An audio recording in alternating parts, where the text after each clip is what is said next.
Charlotte Hornets. The first time ever, two brothers, him and Lonzo, selected in the top 5 of the NBA draft.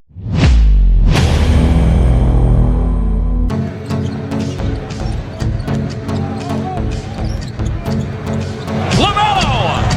Another deep one! There was a lot of hype surrounding LaMelo Ball entering the NBA. Maybe because he's the son of LeVar Ball, or the fact that his older brother, Lonzo, was also in the NBA, or even the fact that at 19 years old, LaMelo had already played basketball in different parts of the world, from Lithuania to Australia.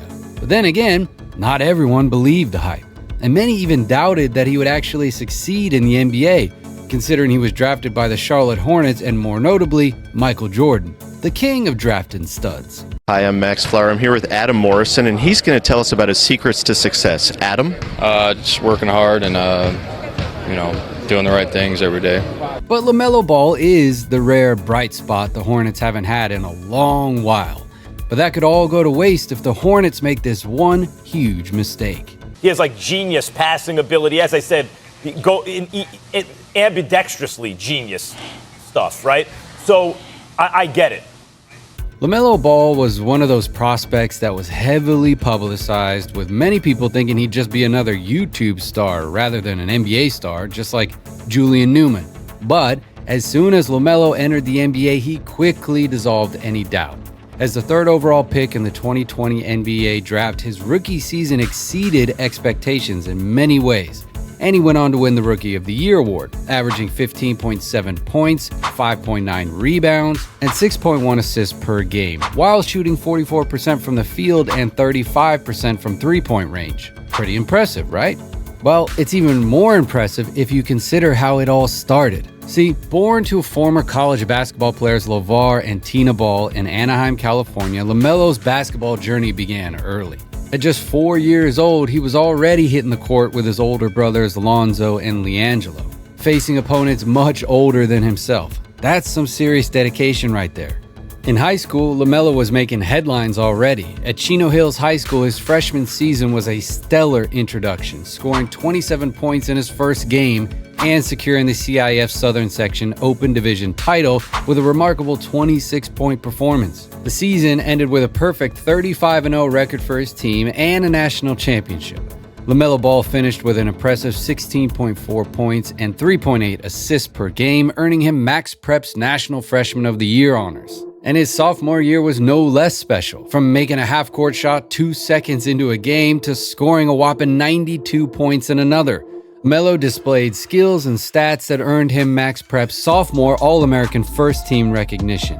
However, the decision of his father, LeVar Ball, was that LaMelo was to be homeschooled before his junior season because of LeVar's disapproval of the newly appointed head coach, Dennis Lattimore, and the school administration. And after so much talk, LeVar Ball finally took action, and of course, this decision raised eyebrows, especially with the backdrop of the Big Baller brand's marketing moves and the release of his own shoe, the Melo Ball 1s, at age 16. He didn't cut ties. He's never going to cut ties with Big Baller brand. It's because that's what the narrative has to be. Now, homeschooling isn't exactly a new thing, especially with top prospects, but usually the player isn't pulled from high school basketball altogether.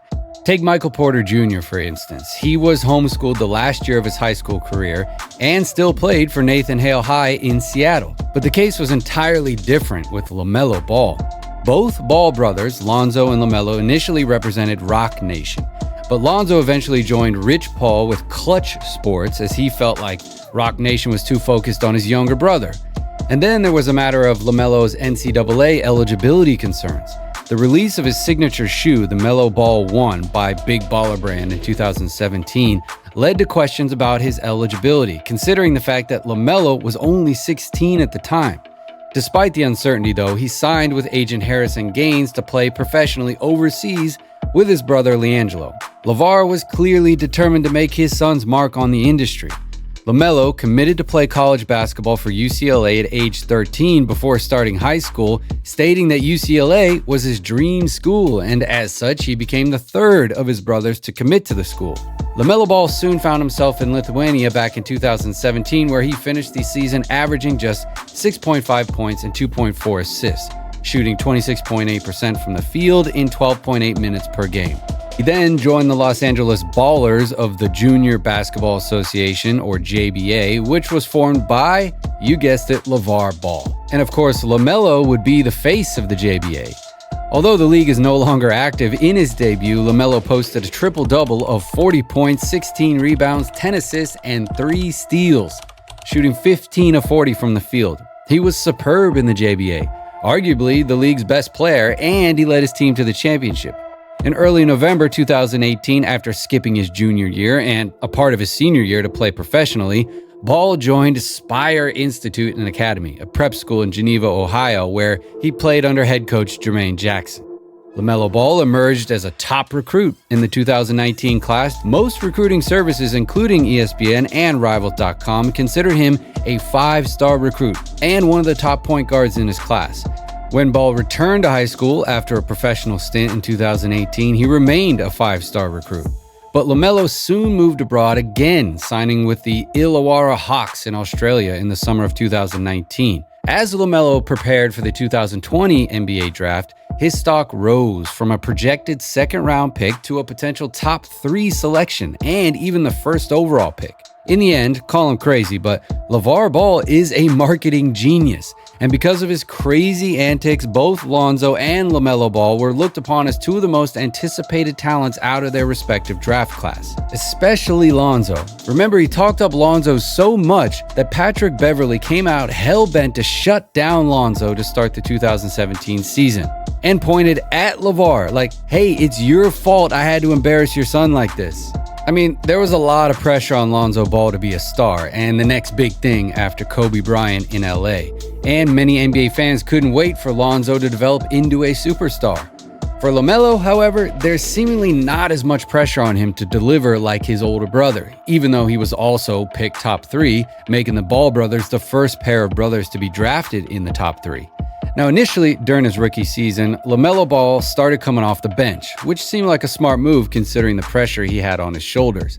LaMelo made his debut on the 23rd of December, a game in which he managed to score all of 0 points. Now, that's rare. I mean, even if he was the last pick of the draft. And yes, people talked about it. And yes, people overreacted and already began with the whole bust narrative. But just 3 games later, on the 9th of January 2021, at just 19 years old, he became the youngest player in NBA history with a triple-double, putting up 22 points, 12 rebounds, and 11 assists in a 113-105 win against the Atlanta Hawks, a record that would later be broken by Josh Giddey. LaMelo wasn't fazed by his debut like so many would have been. He played his game. And speaking of his game, he showed a ton of the player he'd go on to become. I mean, there is something about those Ball boys and their passing ability. LaMelo is a dangerously good passer.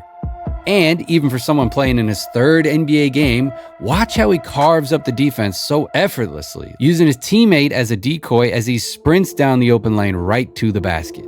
And his ability to understand time and space truly shows how naturally the point guard position comes to him. For any other young player, this is an opportunity to crash into the lane and pull off some kind of funky highlight. But for LaMelo, he slows down, feels where his teammates are, and kicks it for a high percentage shot on the wing. You know how Lonzo often gets praised for his high basketball IQ, and rightfully so?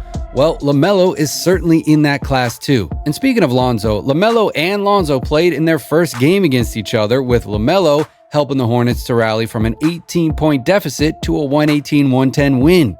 But when the Hornets slid LaMelo Ball into the starting lineup, things began opening up for Charlotte. They sat at just under 500 and held the 7th seed in the East. As for LaMelo, he held an above-average PER at 17.5. He increased his usage rate and scoring load and maintained his efficiency. Slowly, he was starting to look like the leader Charlotte had missed since Kemba Walker left. The records didn't stop there either, as he earned Eastern Conference Rookie of the Month after a stellar December and January. And almost 1 month later, on February 5th, LaMelo dropped a career-high 34 points. And by the end of his rookie season, he snatched the NBA Rookie of the Year title in runaway fashion. Not a bad first season. Year 2 rolled in, and LaMelo continued to turn heads. A career-high 38 points against the Boston Celtics on the 2nd of February 2022 was a big one. But the icing on the cake was his selection to the NBA All-Star Game, which was a big milestone in his young career. Entering the 22-23 season, he changed his jersey number from 2 to 1, which might have seemed symbolic, but then came the setbacks, injuries. In late February 2023, LaMelo fractured his ankle, putting an indefinite pause to his impressive run. But before the injury, he actually put his name in the history books as the second youngest player to reach 1,000 points, 1,000 rebounds, and 1,000 assists, trailing only to, yes, you guessed it, LeBron James. Now, currently in his 4th season for the Hornets, LaMelo Ball is already averaging his highest points in the NBA at 24.7, and a field goal percentage of 44.3, which is also his highest, and he's up there in the high 30s in three-point percentage too. Unfortunately for LaMelo, the season could be over for him very soon as he plays for the Hornets, with zero hopes of making it to the playoffs as they are currently 13th in the Eastern Conference. But see, this is the biggest dilemma bad teams are faced with when they have a potential franchise-changing piece. How can we build around LaMelo so he doesn't just get up and walk in free agency as soon as his contract expires? Well, unfortunately for the Hornets, they're in a rough spot, pretty much on the verge of blowing it all up and rebuilding. More than 3 years ago, a new dawn was officially underway when the Hornets took LaMelo Ball with their top choice in the 2020 NBA draft. But since Melo's been in town, the Hornets are still complete strangers to both regular season and playoff success. 43% win percentage since drafting Ball. They've had contract issues with some players. They've had a mishmash of lineups. I mean, the Hornets have to be sitting there asking themselves, how much longer do we keep trying to do this with LaMelo? And to make matters worse, Melo hasn't exactly been the most durable and consistently available either, playing in just over 20 games this season so far. So what do you think the Hornets should try doing next? Is building around LaMelo Ball doable, or should they completely blow things up? That's it for this one. Thanks for watching. Let us know what you thought down in the comments, and we'll see you in the next one.